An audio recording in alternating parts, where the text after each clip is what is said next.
Hello everyone, welcome back to another video. It's that boy Josh. Today we're going to be fitting the pistons into the bottom block. First things first is I'm going to have to clean them because these have been sat here for a few months since I've took the pistons out.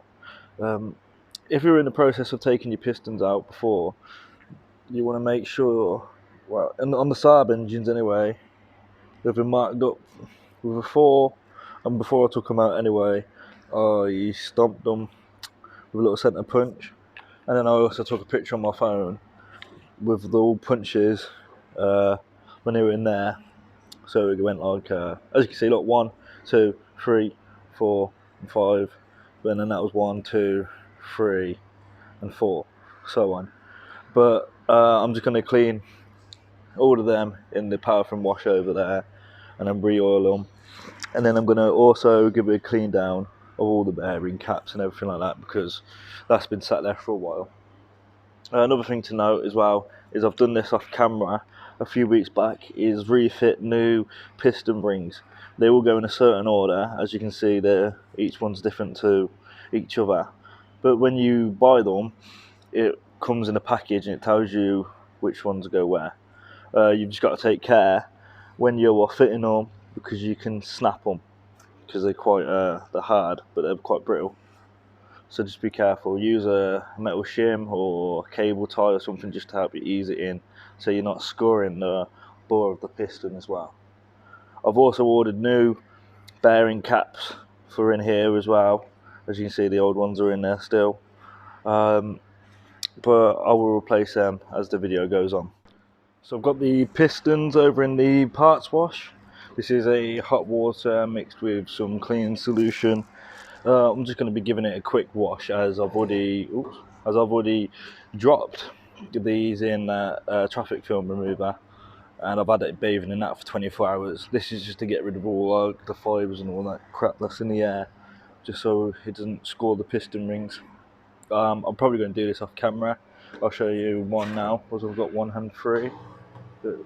Front lever. Just cleaning it all out here. Obviously I'm not going too mad, like what I've just said, but yeah, I'll be flipping these over, cleaning it all out, giving it a dry, and then I'll be cleaning the other base and move on to fitting them. Right, so I've cleaned all the pistons, I've cleaned all the mating faces on the crankshaft.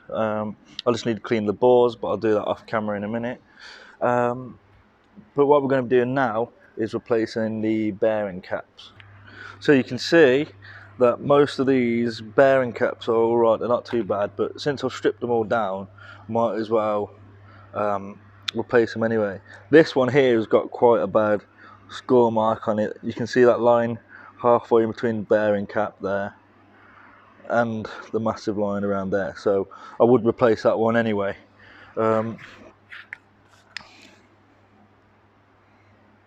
And there's a little patch on that one there, but I think that's just from when I've been cleaning it from the paraffin.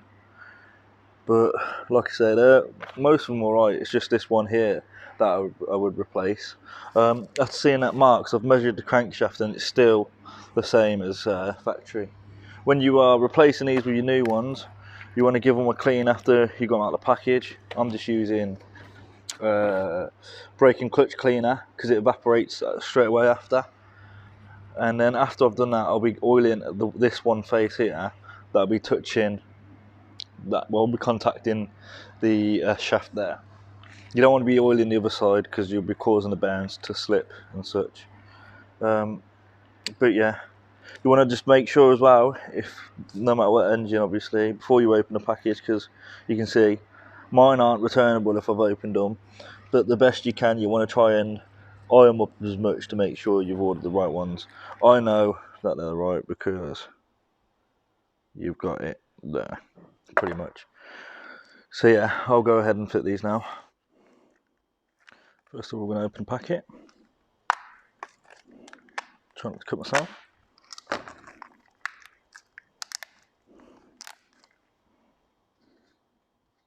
So just the camera over there.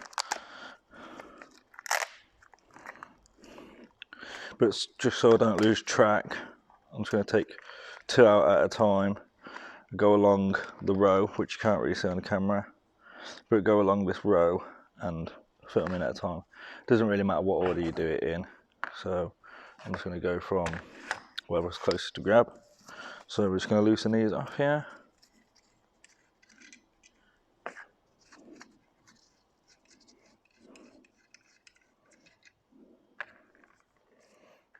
Try and keep everything together.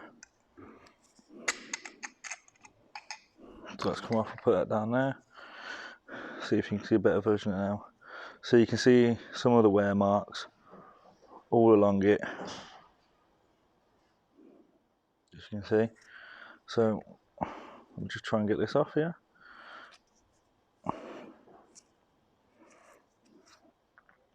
If it wants to come off, that is. There you go. Oh, maybe not.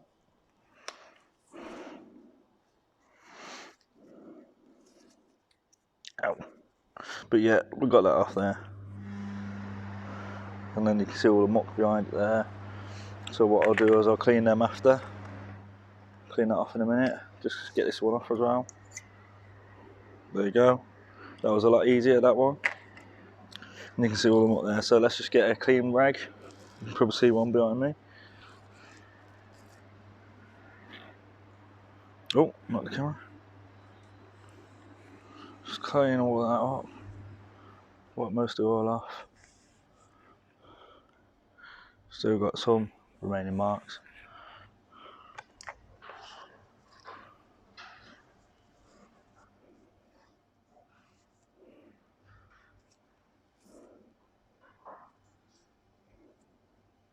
So what I'll do here now is I'll probably just try and wire brush these off. So as you can just see, I've just cleaned this down with a wire mop. The same wire mop I used to clean the valve stems in another video. And I brought that up there as well. So they're looking pretty good. I've just cleaned them off the bearing shells as well. I've just cleaned them off with the brake cleaner, as I said. You can see these little notches here, same notches as them. And what I need to do is align these up. Like I say, you don't really want to oil these faces when you're making them. So let me put that down first. Make sure they're flush.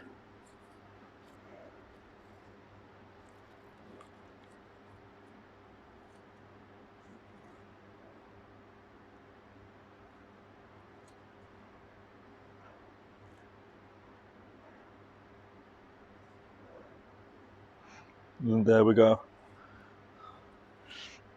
As you can see this little line there, I've scratched the bloody bearing when I was taking out the package, but I've just knocked the burr off, so it shouldn't really affect it.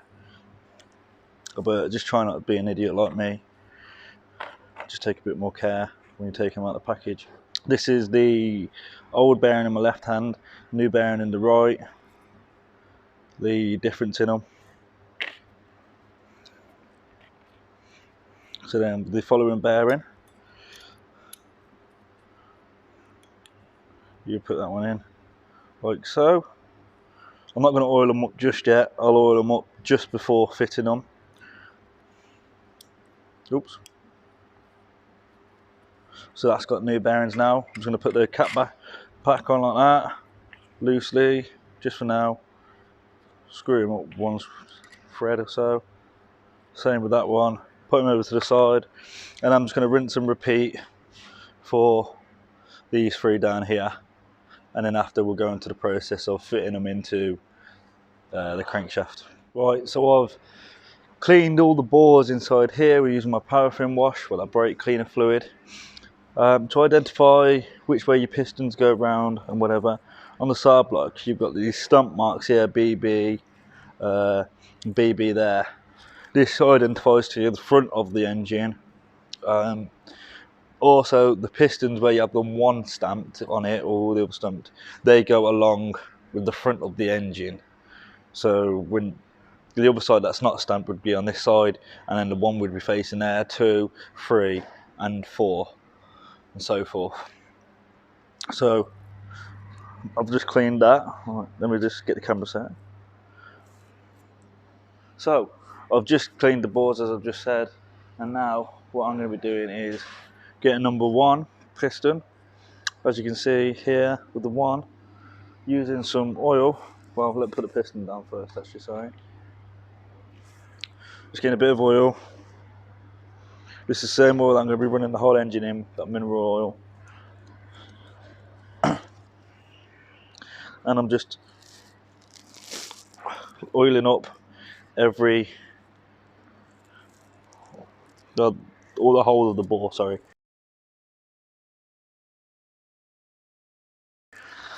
And I've just smashed my finger off the piston jet, which hurts very much. But just very gently oiling it all up, as you see.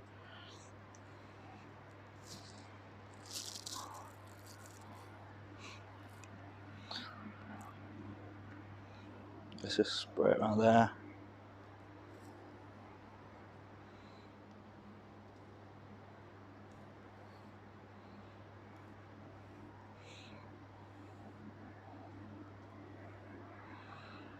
Just making sure everything is oiled. You don't want a little bit of a dry bit creating a rust patch or whatever, or just scoring your pistons or scoring the bore. So that's all oiled up now. Clean my hand. I'm going to put a slight little bit of oil around here, around this face.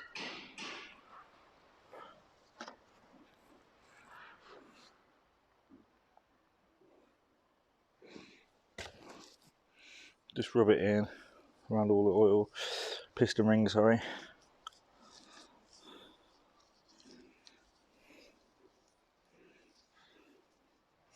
To make sure that it's in every little bit. And then, like I said about number 1, wherever it is, should face the front of the block. So I'm going to drop that in there, like so. Actually, no, I'm not. I'm going to take that back out, sorry. Now I've oiled all the piston rings. I'm going to be using this piston ring compressor just to, as the name says in the title, tighten it up. A bit hard, doing it with the camera in front of you.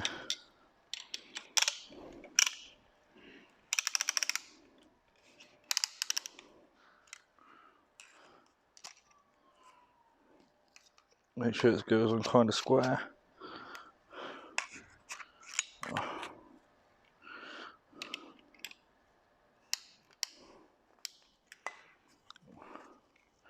Use the long end so I can get a bit more length on it.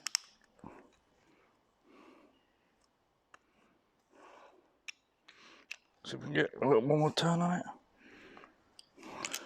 See, look, you can see it's still moving a little bit. It's closed most of the gap down now. So let's get tapping that in.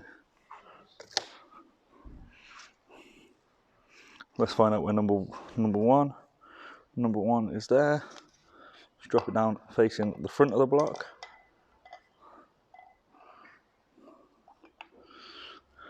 Okay, that's ready to go in.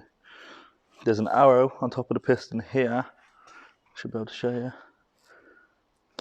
There's the arrow there, and that should be facing towards the end of your crankshaft there. I now need a piece of wood. We're going to go get a piece of wood first. And I'm just using the piece of wood just to slowly tap it in.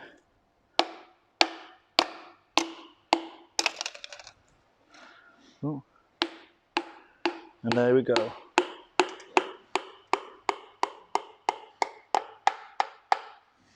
It's that easy. Loosen this bit off a little bit now. Your piston ring might be a little bit different. I will then go and repeat the process for piston number 4. Turn it over and put the caps on. I've fitted all 4 pistons in. I've just tightened up the bearings by using a little 14mm ratchet. I haven't torqued them up yet, and I've just turned it around by hand just to make sure it feels all nice, which it does. Before putting the big iron caps in, like I say, you must oil the faces. And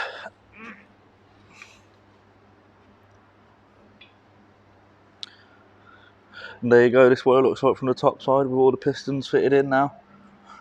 Ooh, enough to make Stevie Wonder cry.